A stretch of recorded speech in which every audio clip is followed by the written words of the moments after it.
Welcome back to the Bernie Miklasz Show, a new one for you on this Wednesday. And thank you for coming to the Bernie Miklasz Show as always here on YouTube. Please subscribe. Thank you for subscribing. And we're just about at 7,000 subscribers. We keep adding them every week. And I am grateful. So thank you very much for that and for your comments and everything else you do for me. Appreciate it.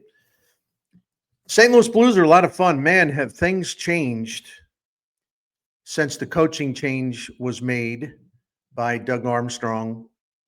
Gosh, a little more than about 10 days ago or so. But, Jim Montgomery's been in place. The bottom line, he's been in place for 4 games, and the Blues look like a different team.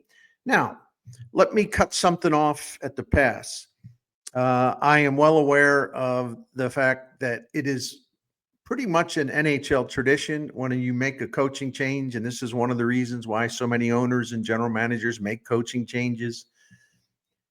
When you boot out a coach and bring in someone else, you can count on a bounce the coach out the door, bring in the new coach, you can get a bounce. Your team will respond to the coaching change, not always, but often. We've seen it a bunch of times.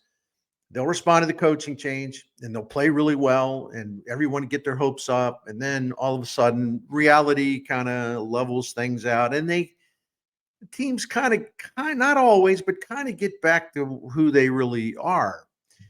I think the Jim Montgomery situation is different because of his history here already as an assistant to Craig Berube. Gave him a chance to get to know the players. And they have 15 of those players still here, including many of their best and most important players. And so Jim Montgomery came into this assignment with an existing knowledge of a very big part of the roster. He knew the players' strengths and the weaknesses and the flaws and how to get through to them, how to motivate them, what buttons to push, how each guy is different. And you have to handle individuals as individuals. Some guys respond to constant positive reinforcement. Some guys respond to, for lack of a better term, classroom sessions where you're diagramming things out and teaching them and explaining. Some players don't respond unless, metaphorically speaking, you kick them in the rump to get their attention. So there's a lot of ways to motivate players. The difference or the important matter with this is that you know how to motivate each individual player. And you find the key to doing that, and then you're on your way. So Jim Montgomery got a big head start with this job.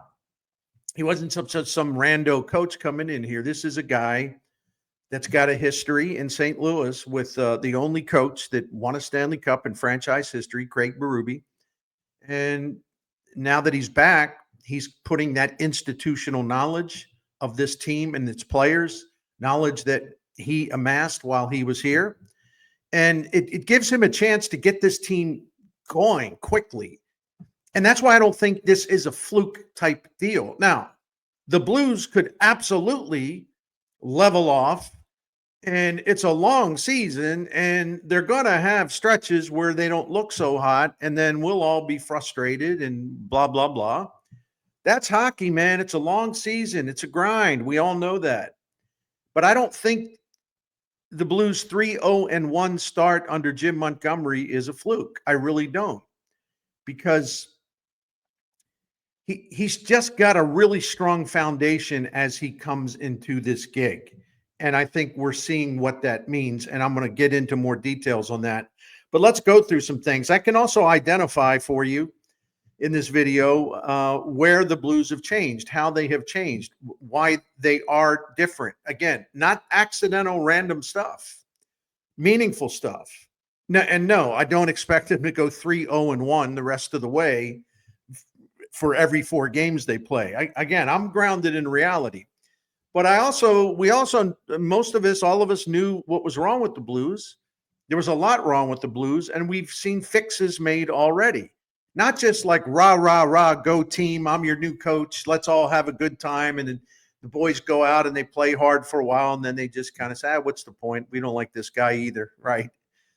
Um, Bannister was a good man who tried, but his initial new coach bounce wore off, right? He was good after he replaced Berube last year, but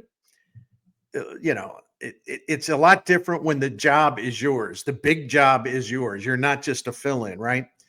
And I think things just kind of found its natural level with him as a coach. Not trying to take a cheap shot at him, but I do think there's something about leadership, and it's a cliche, and it's not 100% applicable to every situation, but a really, really smart NFL executive told me one time, not a league executive, a team executive, said, when I said, well, what do you look at when you're hiring a head coach? Because most of these guys have a lot of background. You have a lot of background information. You know their jobs. You know where they've been. You know who they've worked for. You know the profile, the basic profile. But what else do you look for? And this gentleman said, and it's always stuck with me. This gentleman said, he said, well, in addition to all the football stuff, you just need to know, can your guy fill the big room? And to elaborate, he meant, there are like clubs in Vegas, there are big showrooms in Vegas, there are little side venues in Vegas at different casinos and hotels where you go into the lounge and someone's singing or doing something, playing an instrument, and they're pretty good, but they're not in the big room, they're in the side room. The great ones can go into the big room and they can play the big room and they fit in the big room, and everyone pays attention and everyone is like charmed by what they do. They just fill it up. And this gentleman told me, he said, listen, can he play the big room? I want to know, can he play the big room, or is he a side room guy? And I always think if you really give that some thought, there's a lot to that, right? And again, it's not entirely applicable. And some coaches maybe aren't ready to fill the big room, but the good ones, they're not quite ready, but the big ones eventually get there. They grow into the big room, so to speak. I think Montgomery is a big room guy already, because let me find this. I was going to save this towards the end, but let me jump ahead a little bit, because I talked about the big bonus in the Montgomery hiring being his time as Berube's assistant before he went to Boston, where he led the Bruins to a league best 715 points percentage during his time there. So he has a history with St. Louis players that gave him a chance to get a good jump. We've talked about that, but let me just add the second point here. As I just alluded to a moment ago, Montgomery isn't some random coach, right? He's led the Stars, the Bruins, and the Blues for a total of 302 regular season games as head coach. And among all of the NHL head coaches in the history of the league that have worked 300 or more regular season games in their careers, right? Montgomery's 662 points percentage is the fourth best in the history of the league among head coaches that have logged at least 300 games behind the bench as the leader. That's impressive to me. I know he hasn't won a Stanley Cup. I also know that sometimes it takes even the best coaches time to win a Stanley Cup. And 302 regular season games isn't a massive amount. But the point is, what he's been able to do. Is the guy a winner? Can he lead a team? Can he make them better? Can he take the talent that he has and move it up, take it to a higher level? The postseason is a different challenge, but in terms of establishing that he knows what the heck he's doing in the regular season, well, if you take his experience in Boston and you add the Blues' first 4 games, and I know, small sample, the dude Montgomery has got the best individual NHL coach winning percentage since the start of the 2022-2023 season.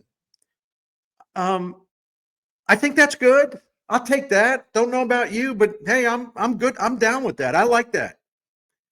I think he came into the job with credibility. Like I said, he ain't just some random guy. But let's get into some of the nuts and bolts here, if I could. When I talk about, we've seen the differences already. The key will be sustaining them and continuing along these lines. But I don't think these things are kind of outliers. I don't think they're kind of like, well, they're just on a little hot streak and think everything is going to cool down, really cool down. So, well, everything will cool down because, like I said, you can't go 3-0-1 for every 4 games you play. But let's get into this. So the Blues are 3-0-1 under Monty since he took over, and they've banked 7 of a possible 8 points that were available in his 4 games as the coach. They're third in the NHL in points earned percentage since he replaced Bannister.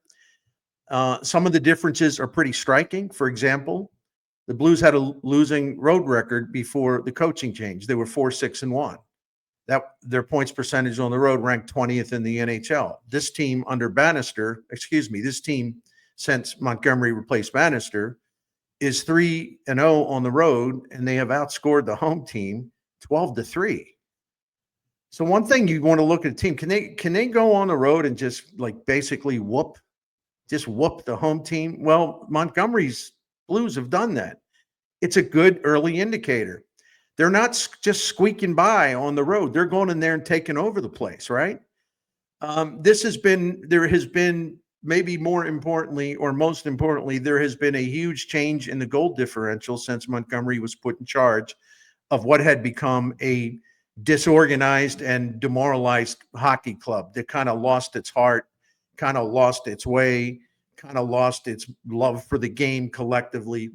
We saw that team 4-9-1 in Bannister's final 13 games, the worst record in the National Hockey League from October 26th until he was fired after November the 23rd loss to the Islanders on the road. The Blues were lapsing deeper into a coma, so to speak. They really were. So that's not the case with Jim Montgomery and the way this personality with his team has immediately evolved in a most positive way. Under Bannister, this is his 22 games before the firing. The Blues generated a share of only 41.7% of all the goals scored during their first 22 games. That ranked 31st out of 32 teams in the NHL. They were getting slapped around is another way to put it. They had ceased to even be really competitive, especially during that 4-9-1 closing stretch.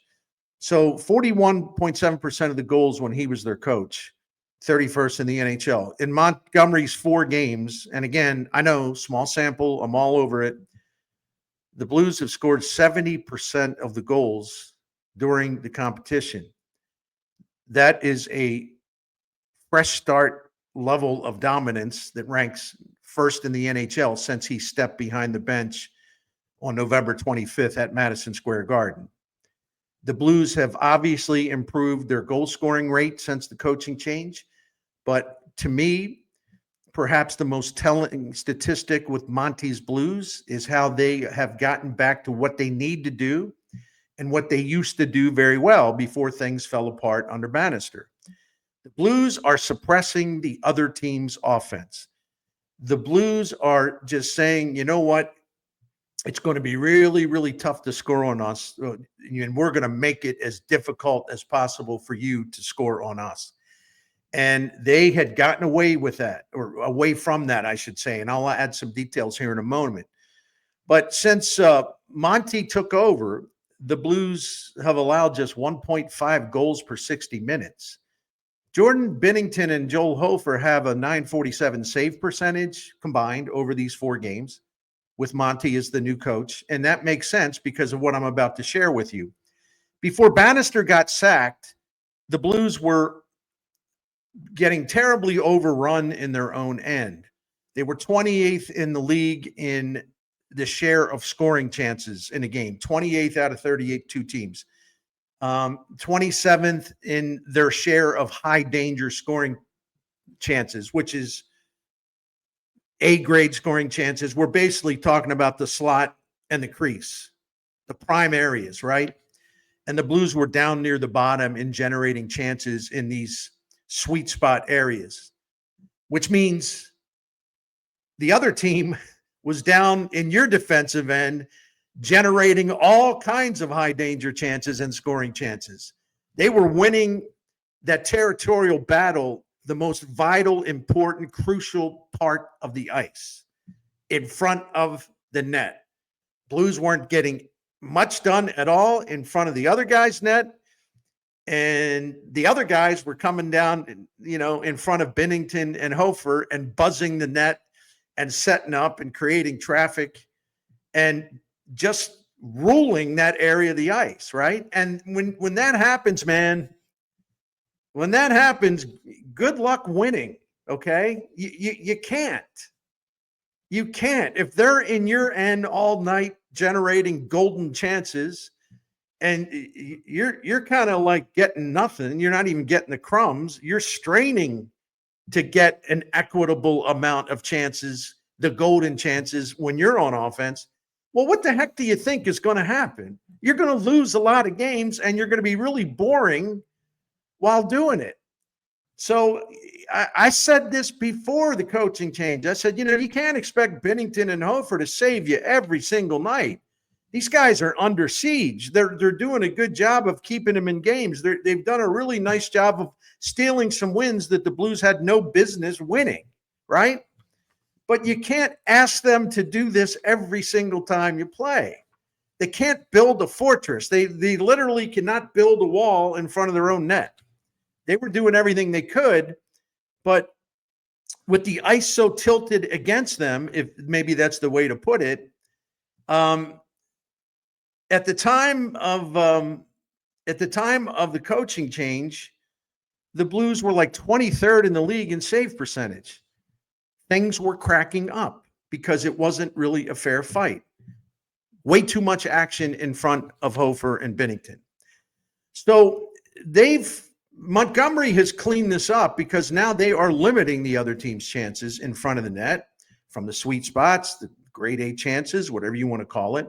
The Blues have cut way down on that. And on the other end of the ice, the Blues are getting a lot more of those primo chances that they weren't getting before. Now they're getting them. So the ice tilt is kind of going their way now. That's a big development if they can keep it up. Since Bannister's sacking, and remember when I told you that the Blues were down near the bottom in scoring chances per game and high danger chances per game, right? Well, since Montgomery took over, the Blues are 9th now in the first 4 games in their percentage of high danger scoring chances. 9th in the league. And the percentage is improved by about 11%, which is a big shift over 4 games. The Blues, as I mentioned, they're controlling a larger share of the scoring areas. Before Monty, they were losing those battles. As I said, they weren't getting the puck in deep into their offensive end and keeping it in there to grind out a much larger share of these high danger shots and really sweet scoring chances. Now that the Blues have been more effective and aggressive in these areas of the ice that matter the most, Binnington and Hofer have reminded us once again that they can handle the rest. If you make it a fair fight, they can handle it, right? And their save percentage since the coaching change, which is going way up, reflects that, in my opinion. This is an important thing to understand about Montgomery. His philosophy is different.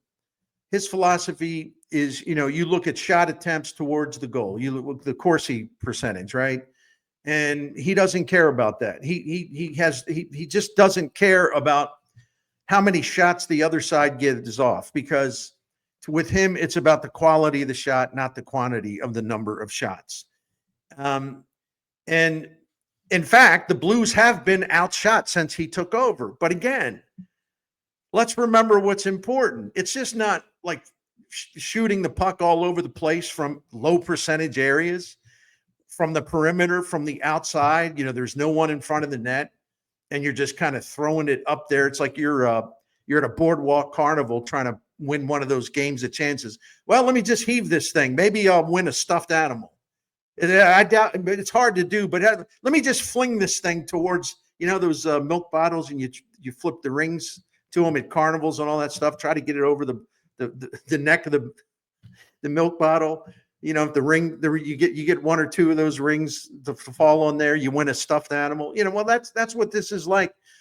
Just flinging shots that have no real purpose. Yeah, you're going to get some lucky goals every now and then, but Montgomery's emphasis always has been as a head coach. It's like, I want the prime shots, man. I want the prime cut shots. I don't want to play it like it's a carnival game where the odds are stacked against you, which is why people that run these games win over the course of time. Somebody may get lucky in their booth at the carnival, but sustained success, no. Montgomery's philosophy is all about getting the lion's share of quality scoring chances and the high danger zone chances. And if you're just on the outside flinging shots towards a net, again, good luck, because that's all we're talking about here. Good luck, especially if no one's in front of the goaltender setting screens and blocking his vision, right? The Blues are now pressuring opponent goaltenders with more shots from those sweet zone areas. In the Monty system, as I said, quality is more vital than quantity, and the Blues are experiencing, in my opinion, an identity change. Because, again, they've changed the way the ice is tilted. It's now working in their favor. Don't worry about the total shots directed at a net. Take a look at scoring chances and high danger chances. That's what's changed for the better under Jim Montgomery so far. Another big difference after this coaching shuffle is accountability.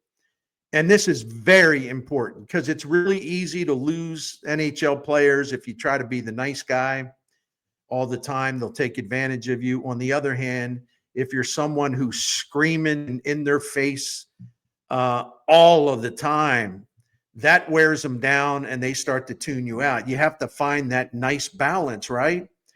And the thing about Montgomery, and I want to tell you a story that relayed through, of course, Matthew DeFranks, the excellent beat writer of the Post-Dispatch, covers the Blues. This is what Matthew DeFranks wrote at STL Today following the Tuesday morning skate in Winnipeg. And I'm going to just read this verbatim, what Matthew wrote. Quote, during the skate on Tuesday, Montgomery stopped practice to criticize his team for their lack of pace during the session and an absence of pride in their work. Montgomery repeatedly told his team that it was, quote, unacceptable. I think the coach got their attention, given how they came out and won 4-1 later that day. But when Montgomery was asked about this by DeFranks, he said, quote, I was not happy with the way we were prepared to start, meaning the morning skate. We were only going to be out there 18 minutes, and it should be a good 18 minutes. I know we had a day off yesterday, but you can't be sluggish. We are all here to do a job, and we've got to do our job. And the thing about Montgomery, he's very positive. He's very upbeat. He's very invested in each and every individual player, knowing what they need, knowing how to handle them, knowing how to get them going, knowing when it's right to support them with positive reinforcement, knowing when it's right to step in and hold them accountable and not be so nice. If you can strike that balance, you're going to have the locker room. You're going to have the locker room as a coach. You're not going to lose it. They all lose it eventually, but we're talking about in the early stages, the early years of being an NHL coach, right? It took it with one team. It took Berube. Berube lasted a long time before the players started to tune him out, and that's when Doug Armstrong made the coaching change last season. And I talked about this already, the stuff that Montgomery brings to this assignment, the history with the Blues and 15 players, the fact that, again, he's got the fourth best winning percentage of all time, NHL head coaches that have worked at least 300 regular season games. Here's my takeaway finally. We're starting to see why Armstrong identified Montgomery as the coach he wanted all along. And I told you here on the Bernie Show, as you may remember or may not remember, as soon as Montgomery became available, I said, you got to go get him. That's the guy that Doug Armstrong waited for, hoping that the Bruins would have fired him after last season. That was his coach. That was his number one pick. No one else was even close. So when the Bruins fired Montgomery on November the 19th after a bad loss at Columbus, Doug Armstrong, he pounced. And just as I hoped he would, and just as he did, to me, there was no question. I had a high level of confidence that he would make the move, even though it would be viewed as harsh towards Bannister. You throw that stuff out, not to be cold-hearted, but you throw it out. The Blues season was already on the brink. They were sliding away, their record getting worse by the day, the way they performed getting worse by the day, their motivation level getting worse by the day. Doug Armstrong had to do what he did. But I tell you what, I've said this because I've had a few people say, well, he wouldn't have done this if the team was in a playoff spot. Yeah. He would have hired Jim Montgomery under any circumstances. That was his guy all along.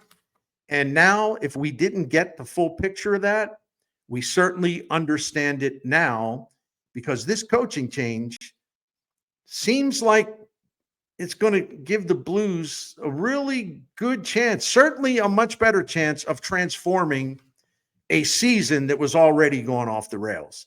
That'll do it for now. Might be back here in a little while. Thank you again for watching, and please leave your comments. And Blues fans, you say you want more videos. Here's a video. I broke down some numbers on Jim Montgomery's 3-0-1 start. I hope you found some of this informative. I just appreciate you for watching. Thank you very much.